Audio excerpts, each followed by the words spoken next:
Hello friend, I am Mukesh Tiwari from RI classes. Today I am going to explain reflection of light.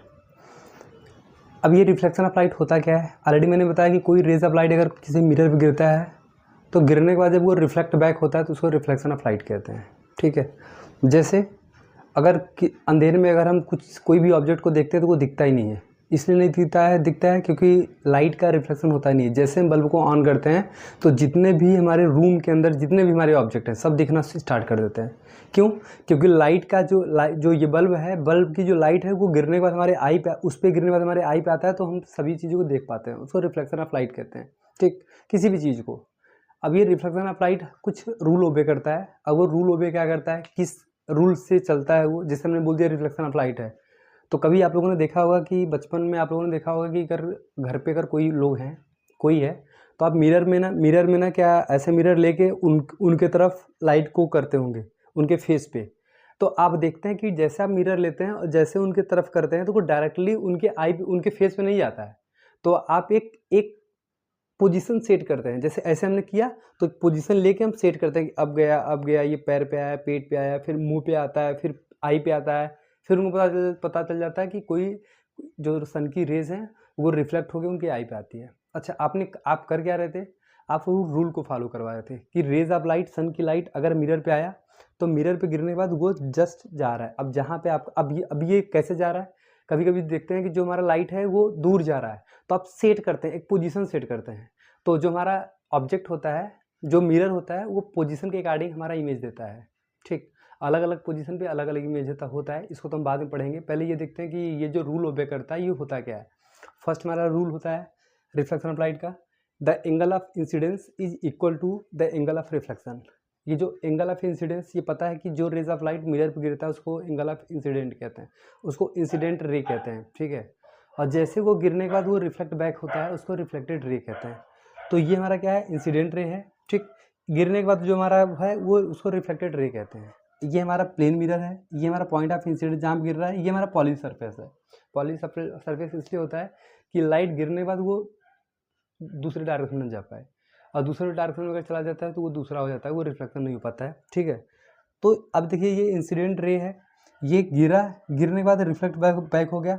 तो first rule कहता है angle of incidence is equal to the angle of reflection. ये जो angle of incidence है वो angle of reflection के हमारा equal होता है। जैसे हम बताते हैं कि अगर कोई भी अगर फिगर ऐसे दिया हुआ है, ये एंगल ऐसे है, ये एंगल ऐसे है, ये हमारा नॉर्मल है।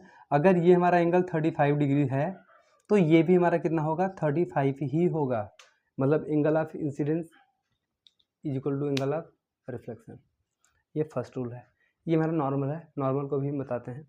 सेकंड हमारा दिया हुआ है the incident ray, reflected ray and normal all lies in the same plane. ये जो इंसिडेंट रे होता है, हमारा इंसिडेंट रे होता है, रिफ्लेक्टेड रे होता है और नॉर्मल होता है। नॉर्मल मतलब होता है जो मिरर पे परपेंडिकुलर डायरेक्टली गिरते हैं। अब ये देखिए क्या होता है, ये कुछ एंगल बना रहा है, ये एंगल बना रहा है। जो नॉर्मल का एंगल होता है वो 90 डिग्री होता है। ठीक, तो इसको हम ये डायरेक्ट इस पे एंगल गिर रहा है। अच्छा, यहाँ पे जो रिफ्लेक्शन होता है ना, सेम डायरेक्शन में होता है। अगर सेम डायरेक्शन में तो होता ही है, मतलब अगर ये मेरा मिरर है, हमने लाइट को सेम ऐसे परपेंडिकुलर गिरा दिया तो ये रिफ्लेक्शन, ये जो इसका रिफ्लेक्शन होगा तो ये सेम 90 एंगल का ये होगा, 90 एंगल का ये होगा। मतलब ना ही इंसिडेंट रे और रिफ्लेक्टेड रे को आप अलग अलग नहीं देख सकते हो, क्योंकि उनका जो पाथ है वो सेम होता है। तो जो नॉर्मल होता है जो मिरर पे 90 एंगल का बनाता है। ठीक, अब ये देखिए यहाँ से जो यहाँ तक का एंगल टोटल है 90 है, यहाँ से यहाँ तक का टोटल एंगल 90 है। और हमको पता है कि स्ट्रेट लाइन का टोटल, स्ट्रेट लाइन पे एंगल हमारा 180 बनता है। तो जब हमारा ये 90 हो गया तो ये भी हमारा 90 हो गया, और अगर कोई भी 90 हो गया तो समझ लीजिए वो क्या है, परपेंडिकुलर है, तो ये हमारा नॉर्मल है। ठीक है, अब हम ये देखते हैं कि ये तो हमारा लॉ, ये जो रूल है वो तो पता चल गया। अब हम ये देखते हैं कि ये इमेज बनता कैसे है, और इमेज बनता कैसे है, ये ऑब्जेक्ट होता क्या है, कैसे हम आइडेंटिफाई करते हैं। क्योंकि जब न्यूमेरिकल को हम सॉल्व करते हैं तो ये हमारे दिमाग में आता है, कन्फ्यूजन आता है, और मैक्सिमम बच्चों का यही आता है कि आप कैसे एक्सप्लेन करते हो कि u पॉजिटिव होता है, नेगेटिव होता है, v पॉजिटिव होता है। क्योंकि जो हमारा इमेज होता है वो हमारा ऑब्जेक्ट के पोजीशन पर डिपेंड करता है। पोजीशन को अगर हम चेंज करते जाएँ तो इमेज भी हमारा चेंज होता जाएगा। तो हम कैसे पता करेंगे कि ये ऑब्जेक्ट हमारा यहाँ पे है, फोकस पे है, फोकस कर्वेचर के बीच में है, कर्वेचर के पीछे है, कर्वेचर पे है। तो इन सब के लिए हमारा क्या होता है, इमेज अलग अलग होता है। तो उसको जानने से पहले हम ये देखते हैं कि ऑब्जेक्ट और इमेज क्या होता है। अब हम नेक्स्ट टॉपिक देखते हैं ऑब्जेक्ट एंड इमेज। अब ये ऑब्जेक्ट क्या होता है एंड इमेज क्या होता है? Object anything which give out light रे, उनको हम ऑब्जेक्ट कहते हैं। जो लाइट रे को हम देता है उसको ऑब्जेक्ट कहते हैं। जैसे कैंडल, कैंडल भी लाइट रे को देता है, ठीक। बल्ब, बल्ब भी लाइट रे को देता है। तो जितने भी ऑब्जेक्ट होते हैं जो लाइट को क्या करते हैं, इमिट करते हैं, बाहर करते हैं, उनको हम क्या बोलते हैं? ऑब्जेक्ट कहते हैं, ठीक। अब इमेज क्या होता है? An image is found when light rays coming from an object meet at point after the reflection from the mirror. अब ये जो हमारा ऑब्जेक्ट है, जो हमारा आता है, रे आता है, वो जब दो किसी रिफ्लेक्शन के बाद जब कहीं पे मिलते हैं, तो जहाँ पे मिलते हैं वहीं पे हमारा क्या होता है? इमेज बनता है, ठीक। अब हमने बताया था कि ये जो इमेज है वो ऑब्जेक्ट के ऊपर डिपेंड करता है। तो अगर हम किसी दूसरे प्लेस पे अगर ऑब्जेक्ट को रखेंगे तो उसका इमेज कहीं और मिलेगा, तो जब कहीं और मिलेगा तो उसका इमेज भी हमारा कहीं और बनता है, ठीक। तो ये जो हाइट ऑफ द इमेज होता है वो डिपेंड करता है हमारे ऑब्जेक्ट के ऊपर, ठीक है।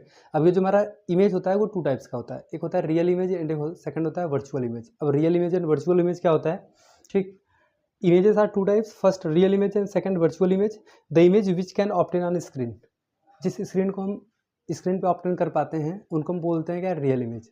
जैसे कोई एक्टर्स एंड एक्ट्रेस होते हैं, अगर उनको हम सिनेमा में मूवी देखते हैं तो उनको हम किसी फ्रेम में रखते हैं ना, तो जब फ्रेम में रखते हैं तो उनको हम बोलते हैं रियल, इसको उनको स्क्रीन पे ऑप्टेन कर पाते हैं, स्क्रीन पे रख लेते हैं तो उनको बोलते हैं रियल इमेज, ठीक। सेकंड क्या था? Virtual image, an image which can not obtain on screen, which virtual image जिसको स्क्रीन पे हम ऑप्टेन नहीं कर पाते हैं। जैसे when we see our face on a mirror, तो उसको हम क्या बोलते हैं? Virtual image. जब हम अपने इमेज को मिरर में देखते हैं तो उनको क्या बोलते हैं? Virtual image. अच्छा, अब आप ये बताइए कि आप हमारा वीडियो देख रहे हैं, ठीक है, तो वो हमारा रियल होगा कि वर्चुअल होगा? अगर रियल होगा तो क्यों होगा, वर्चुअल होगा तो क्यों वर्चुअल नहीं होगा? उसका भी आंसर दीजिए। तो इससे हम रियल एंड वर्चुअल को हम आइडेंटिफाई कर पाते हैं, डिफ्रेंशिएट कर पाते हैं। अब ये होता है कि रियल का इमेज क्या होता है, जो रियल इमेज होता है उनका कैरेक्टर क्या होता है, वर्चुअल इमेज क्या होता है। Real image and virtual image में डिफरेंट क्या होता है ऑलरेडी हमने बता दिया। तो उनके इमेज के हाइट पे डिपेंड करता है। अब हम इसमें देखते हैं कि real image and virtual image में मिनी डिफरेंट क्या होता है, ठीक है जी। अभी इसमें कोई कन्फ्यूजन नहीं होना चाहिए कि रियल इमेज क्या होता है, वर्चुअल इमेज क्या होता है। मैक्सिमम लोग ये कन्फ्यूजन होते हैं कि रियल इमेज को कैसे हम आइडेंटिफाई करते हैं, जिसको हम स्क्रीन पे ऑप्टेन कर पाते हैं। जैसे अगर हम सेल्फी ले रहे हैं, ठीक है, अगर हम सेल्फी ले रहे हैं, अभी लिए नहीं है, तो जो हमारा इमेज बन रहा है ना वो हमारा वर्चुअल होगा, क्योंकि जैसे हमने हटा दिया तो हमारा इमेज भी हट जाएगा।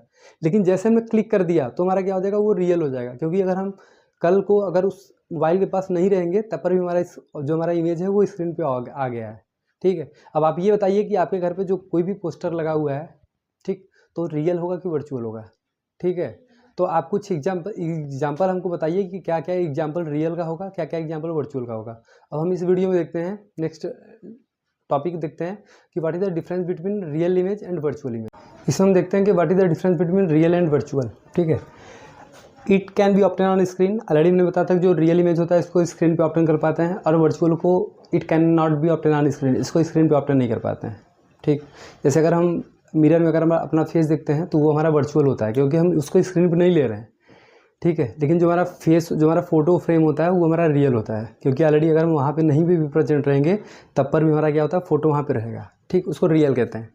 ये मेन कन्फ्यूजनिंग जो हमारा क्या है टॉपिक है, ये रिफ्लेक्शन ऑफ लाइट का होता है, ठीक है। सेकंड हमारा क्या होता है, it is found in front of a mirror. जो हमारा रियल इमेज होता है वो मिरर के जस्ट फ्रंट पे होता है, और जो हमारा वर्चुअल होता है वो बिहाइंड, पीछे होता है, ठीक है।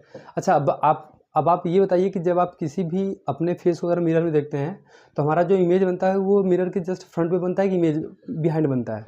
अगर बिहाइंड बनता है तो वो क्या है, ठीक। अभी आप बताइए। थर्ड हमारा क्या है, it is always inverted and it is always erect. Inverted मतलब क्या होता है, उल्टा होता है, ठीक। वो प्रिंसिपल एक्सिस के नीचे होता है, कह सकते हैं कि वो उल्टा होता है। और जो हमारा वर्चुअल हमारा होता है वो इरेक्ट होता है, सीधा होता है। तो ये हमारे 3 मेन डिफरेंस होते हैं, ठीक, जो हमारा रियल और वर्चुअल में डिफरेंस करता है। इसी के हेल्प से हम क्वेश्चन को सॉल्व करते हैं। आगे हम ये देखते हैं, नेक्स्ट लेक्चर हम ये देखते हैं कि वो मिरर में देखते हैं कि जो हमारा रिफ्लेक्टिंग मिरर जो मिरर रहता है उसमें हमारा जो कॉन्केव मिरर, कॉन्वेक्स मिरर होता है, उनके कुछ पॉइंट हम देखते हैं कि क्या क्या पॉइंट होता है, कहाँ कहाँ पे लाइट रिफ्लेक्ट करता है, ठीक। वो हमारा मेन टॉपिक होता है न्यूमेरिकल सॉल्व करने का, ठीक।